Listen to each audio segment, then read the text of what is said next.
तो देश में चांदी को लेकर इस वक्त की बड़ी खबर सामने आ रही है। भारत में चांदी का आयात ठप हो गया है क्योंकि नए लाइसेंस नियम से चांदी की सप्लाई पर अब संकट आ गया है और इसी वजह से चांदी की कीमतों पर भारी दबाव है।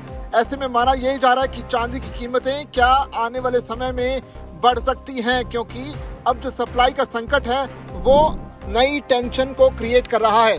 तो भारत में चांदी का आयात यानी कि इंपोर्ट नए लाइसेंस नियम लागू होने के बाद तेजी से घट गया है।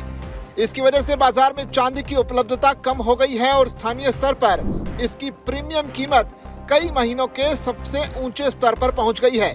जानकारी रखने वाले लोगों के मुताबिक ज्यादातर बैंकों को अभी तक चांदी आयात करने के लिए जरूरी लाइसेंस नहीं मिला है। वो सरकार की मंजूरी का इंतजार कर रही हैं। फिलहाल केवल कुछ ही बैंकों को लाइसेंस जारी किए गए हैं। भारत दुनिया में चांदी की सबसे बड़ी खपत करने वाले देशों में से एक है। यहाँ चांदी की मांग ज्वेलरी, चांदी के बर्तन, उद्योगों और त्योहारों के अलावा शादियों के दौरान भी चांदी की खरीदारी के कारण इसकी जो डिमांड है वो लगातार बनी रहती है। चांदी में का जो घरेलू उत्पादन है देश में वो बहुत कम है, इसलिए लगभग पूरी जरूरत आयात से ही पूरी की जाती है। यही वजह है कि भारत की खरीद का असर वैश्विक चांदी बाजार पर भी पड़ता है। सरकार ने मई 2026 में विदेशी मुद्रा भंडार को सुरक्षित रखने के लिए चांदी के आयात पर लाइसेंस लेना अनिवार्य कर दिया था। इसके बाद आयात में भारी गिरावट देखने को मिली। मेटल फोकस के मुताबिक जनवरी में भारत ने करीब 747 टन चांदी आयात की थी, जबकि जून में यह घटकर सिर्फ 29 टन रह गई। जून का आयात देश की सालाना चांदी की मांग का 1% से भी कम माना जा रहा है। आयात घटने से बाजार में चांदी की सप्लाई कम हो गई है। इसका असर कीमतों पर भी दिख रहा है। खरीदारों को अंतर्राष्ट्रीय बेंचमार्क कीमत के ऊपर जो अतिरिक्त रकम चुकानी पड़ती है उसे प्रीमियम कहा जाता है। मेटल्स फोकस के प्रिंसिपल कंसल्टेंट हर्षल बारोट के मुताबिक पिछले 30 दिनों का औसत प्रीमियम 2019 के बाद सबसे ऊंचे स्तर पर पहुंच गया है।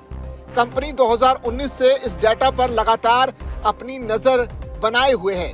मुंबई स्थित gold trading company Augmont enterprises limited की रिसर्च हेड रेनिशा चैनानी ने कहा कि आयात लगभग रुक जाने से बाजार में चांदी की कमी हो गई है, जबकि मांग अभी भी बनी हुई है। उनके मुताबिक घरेलू बाजार में प्रीमियम अब ऐसी स्थिति के करीब पहुंच गया है जहां सप्लाई की कमी का दबाव साफ तौर पर दिखाई दे रहा है। सरकारी अधिकारियों के मुताबिक आयात लाइसेंस मंजूर करने वाली समिति महीने में केवल 1 या 2 बार ही बैठक करती है। इसी वजह से लाइसेंस जारी होने में देरी हो रही है। सरकार का कहना है कि नए नियमों का उद्देश्य थाईलैंड और संयुक्त अरब अमीरात जैसे देशों से बढ़ते चांदी आयात को नियंत्रित करना है। इन देशों के साथ भारत का मुक्त व्यापार समझौता यानी कि FTA ऑलरेडी साइन है। हालांकि नए लाइसेंस सिस्टम को लेकर कारोबारियों में अब भी भ्रम बना हुआ है। उनका कहना है कि स्पष्ट नहीं है कि आयात कोटा कैसे तय किया जा रहा है और कोटा खत्म होने के बाद क्या प्रक्रिया होगी। इसके अलावा सरकार ने अब चांदी आयात के लिए सर्टिफिकेट ऑफ ओरिजिन यानी कि माल किस देश से आया है इसका प्रमाण पत्र भी अनिवार्य कर दिया है। ये नियम 2 महीने पहले ही लागू किया गया है। वाणिज्य मंत्रालय के प्रवक्ता ने कहा कि चांदी का आयात अब रिस्ट्रिक्टेड इंपोर्ट कैटेगरी में रखा गया है और सभी आवेदन तय नियमों के मुताबिक प्रक्रिया में है। ये नया लाइसेंस नियम उस फैसले के बाद आया है जब प्रधानमंत्री नरेंद्र मोदी की सरकार ने मध्यपुर में जारी संघर्ष के कारण बढ़ती ऊर्जा लागत, रुपए पर दबाव और विदेशी मुद्रा भंडार की चिंता को देखते हुए सोना और चांदी पर आयात शुल्क को पहले ही डबल से ज्यादा बढ़ा दिया था। एक्सपर्ट्स का मानना है कि आने वाले महीनों में स्थिति और भी मुश्किल हो सकती है। भारत में अक्टूबर और नवंबर के त्योहारों और नवंबर से मार्च तक चलने वाली शादी के सीजन से पहले ज्वेलर्स जुलाई से ही स्टॉक बढ़ाना शुरू कर देते हैं। रेनिशा चैनानी का कहना है कि जैसे जैसे शादी का सीजन करीब आएगा चांदी की सप्लाई पर दबाव और भी बढ़ सकता है।